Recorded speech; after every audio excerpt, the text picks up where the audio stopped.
Hi guys, Miss Yandell here. I hope you're having a really great week. So today's instructor lecture has to do with Thomas Hardy, and he's going to be the first one we're discussing in 20th century Brit Lit, right? So if you want to go ahead and head over to 1914, that's page 1914. It's kind of funny, the years, this is during the same time period here, right? Thomas Hardy lived in 1914. But anyway, we're going to make some notes and kind of look at some of the things that they include in the introduction to this author that I think are important, not only because they relate and pertain to Thomas Hardy, but because they relate to the time period and other authors that we'll be reading in the remainder of the semester. We've only got 4 weeks left, everybody, just a few weeks left, but okay, let's go ahead and go to the text, shall we? One of the things that they make note of here is that Thomas Hardy really falls in between periods.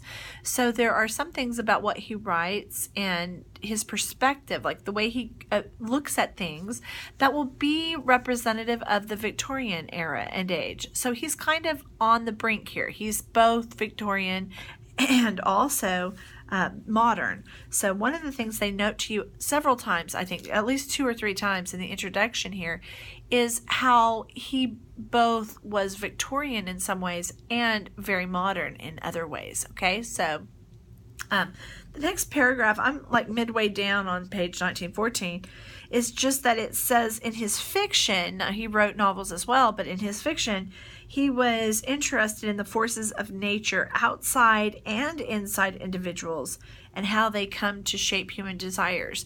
So like a good modernist, if you guys have had Introduction to Literature, you should have been studying modernism at some point in that stage. But there becomes an interest with what not only is going on outside of the individual, but what's going on inside. Remember, psychology is really taking off here and becoming a great interest to those who study, to those who are interested in human beings and the internal parts of us. So one thing you'll see here, and one thing they're saying, is that's very modern. Hardy's very concerned with both what's outside and what's inside the individual. Okay, also one thing that it talks to us about is that he presents characters. So we're talking about the kind of people he's interested in.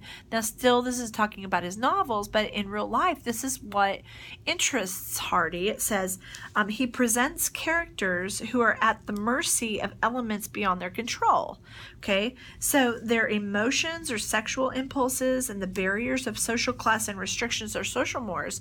Well, if you've ever studied naturalism, and for those of you who are in my Intro to Lit or have taken my Intro to Lit, you know that this is part of naturalism. So he's really reflective of the time period where he is, the stuff that's come before him, right before him, what's happening. He's interested in this. He's interested in what moves us, what drives us, biological factors, even sexual factors, social class. I mean, we're talking about Marx again here, Freud here, these major impactors in the naturalist movement. So he's been affected by this in his own writing, why things happen, and how we can't control everything. And we, there's some things that are just completely out of the realm of our control, which is what naturalists kind of focus on. Okay, so continuing, one thing I noted here that I thought was interesting as we go forward is he believed that humans could achieve a dignity. That means what he's trying to say here is we're not completely victims of fate. There is some dignity to be had here. So for him, he said, this comes through endurance. So just enduring what happens. I think the phrase that we use a lot is come hell or high water. They survive, that kind of mentality. So for him, these are the characters he's interested in. And he says, they can achieve dignity through endurance, through heroism, or simply strength of character. So this is an interesting part of Hardy because he's not truly focusing on how out of control we are, but what he's focused on, and I think that applies to us today, and I'm very concerned about how all of this stuff applies to us. Can you see this applying to you? So I think one way we could look at it today is this: he's interested in characters who say, come hell or high water, what I was born into, what I was given, what I was not given, I'm going to survive and thrive no matter what. And this is kind of something that's very appealing in Hardy's worldview, as we like to say. The way he sees things and the characters he's interested in and how we get dignity is how we respond to the circumstances right, that life throws at us, he might say. All right, I'm on page 1915, where he talks about meliorist. He calls himself a meliorist, that is, one who believes that the world can be made better by human effort. So here we are again. He's definitely concerned with naturalism and certain things that naturalists embrace, but he believes in human choice. He believes that we can impact our own lives by the choices that we make and how we react to certain situations, how we choose to view those certain situations.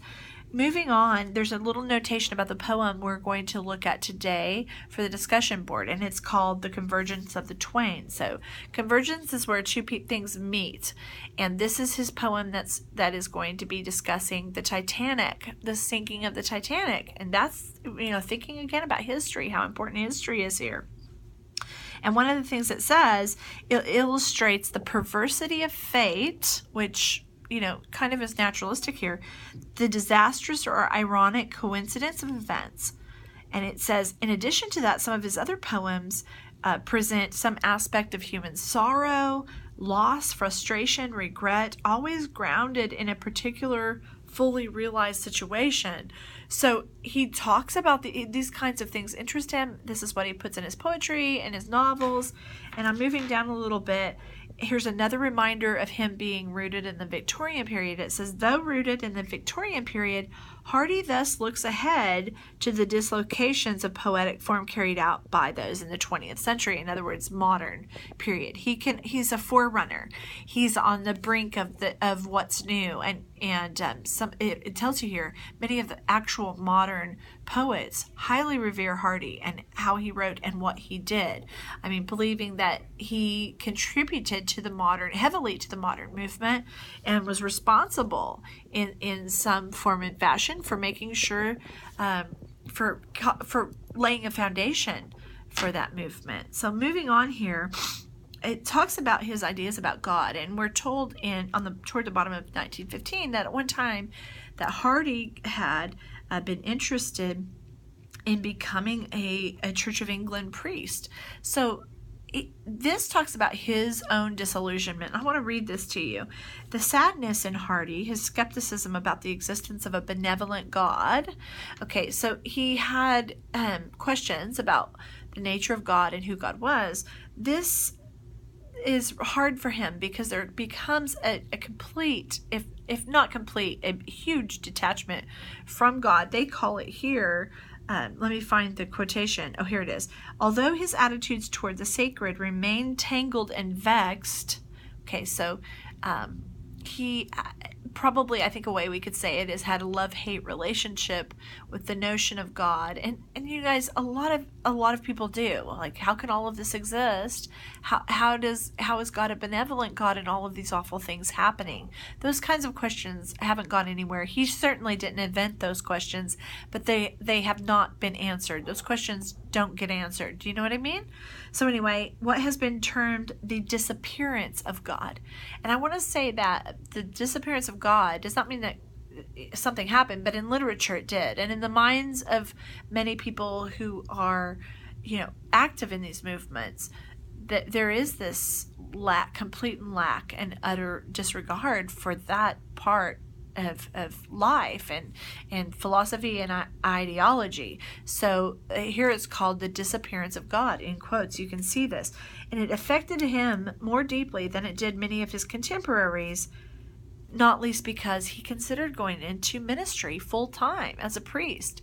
So, Hardy had a love-hate kind of internal dialogue for his life about the nature of God, who is God, etc.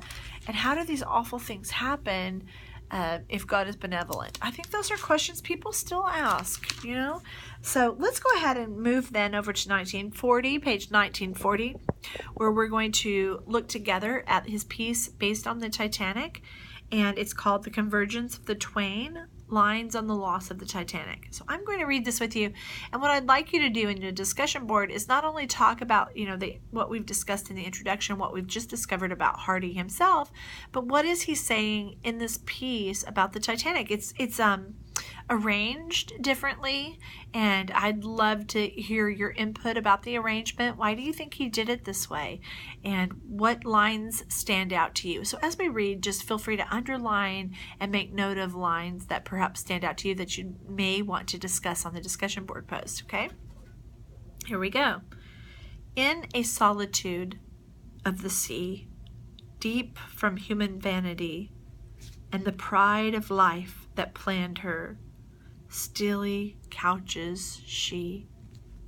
Still chambers late the pyres of her salamandrine fires, cold current thread and turned to rhythmic tidal leers. Over the mirrors meant to glass the opulent, the sea worm crawls, grotesque, slimed, dumb, indifferent. Jewels in joy designed to ravish the sensuous mind lie lightless, all their sparkles bleared and black and blind. Dim, moon-eyed fishes near gaze at the gilded gear and query, what does this vaingloriousness down here?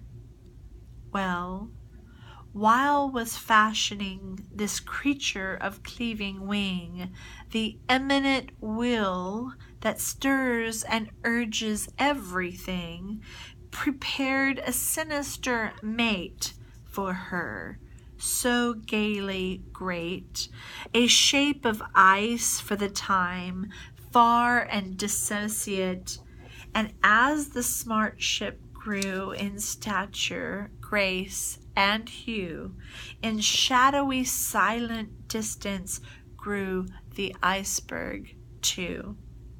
Alien they seemed to be, no mortal eye could see the intimate welding of their later history, or sign that they were bent by paths coincident, on being anon twin halves of one august event, till the spinner of the years said now, and each one hears, and consummation comes and jars two hemispheres. That's pretty awesome. I mean, clearly, I think that's awesome, and I can't wait to hear what you have to say about the Titanic and this poem about it, and everything we've talked about what Hardy believed, and naturalism, and all of these other things, and about God, because it's in here as well, if you were paying attention and looking. So I can't wait to hear your discussion. I also can't wait to have you kind of think about how this applies to us in everyday life. Like those moments where out of nowhere something happens. Sometimes that something is bad, good, or absolutely ugly. Good, bad, ugly. Do you know what I mean? So anyway, I can't wait to hear your responses and see what you have to say about this. I hope you enjoyed it. I certainly did. And anyway, have a great week, everybody. I'll talk to you next time. Bye-bye.